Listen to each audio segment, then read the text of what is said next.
దైవ మర్మములు.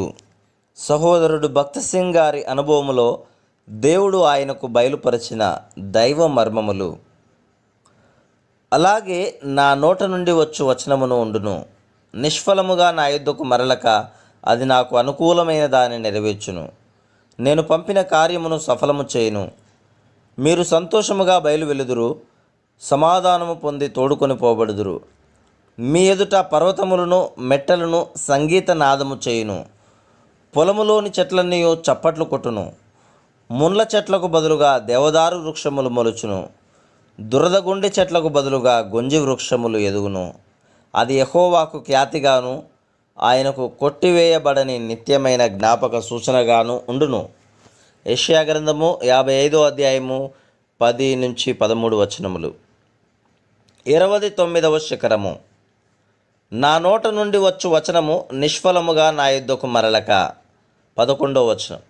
మనలో ఎవరితోనైనా దేవుడు ఏదైనా మాట్లాడిన ఎడల అది ఒక దినమున నెరవేరి తీరును.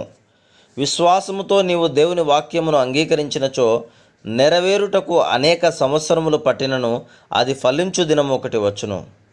మీరు సంతోషముగా బయలువెల్లుదురు. 21వ వచనం. విశ్వాసము ద్వారా దేవుని వాక్యమును అంగీకరించినప్పుడు మనము సంతోషించుట మాత్రమే గాక మన సంతోషమును ఇతరులతో పంచుకొనగలుగుదుము. మనం అంగీకరించిన వాక్యమును బట్టి సంతోషముతో బయలువెల్లుదుము. కృంగిపోయిన నిరాశ చెందిన వారి యుద్ధకు అదే వాక్యమును తీసుకొని పోయి వారితో, నేను నిరాశ చెందినప్పుడు ఈ వాక్యమందలి కొద్ది మాటలు నన్ను ధైర్యపరిచెనని చెప్పుదుము. ఆ రీతిగా మనమెక్కడికి వెళ్ళినను దేవుడు అనుగ్రహించిన ఈ సంతోషమును ఇతరులకు వ్యాపింపజేయుదుము. అప్పుడు ఇంకా ఎక్కువ ఆత్మలు ప్రభువు యొద్దకు తేబడును. ముండ్ల చెట్లకు బదులుగా దేవదారు వృక్షములు మొలుచును. దురదగొండి చెట్లకు బదులుగా గొంజి వృక్షములు ఎదుగును. 13వ వచనం. ఆత్మీయముగా మనము కూడా తలంపులయందు, మాటలయందు, క్రియలయందు ముండ్ల పొదలతోనూ గచ్చ పొదలతోనూ నిండి ఉంటిమి. మనకు మనమే నష్టమును కీడును కలిగించుకొనుచు ఉంటిమి. అపవిత్రతతోనూ పగతోనూ ద్వేషముతోనూ అసూయతోనూ గర్వముతోనూ అసహ్యతతోనూ మన జీవితములు నిండి ఉండెను. అయితే ఇచ్చట దేవుడు ఇవన్నీ తీసివేయబడి వాటికి బదులుగా గొంజి చెట్లు, దేవదారు చెట్లు నాటబడునని వాగ్దానము చేయుచున్నాడు.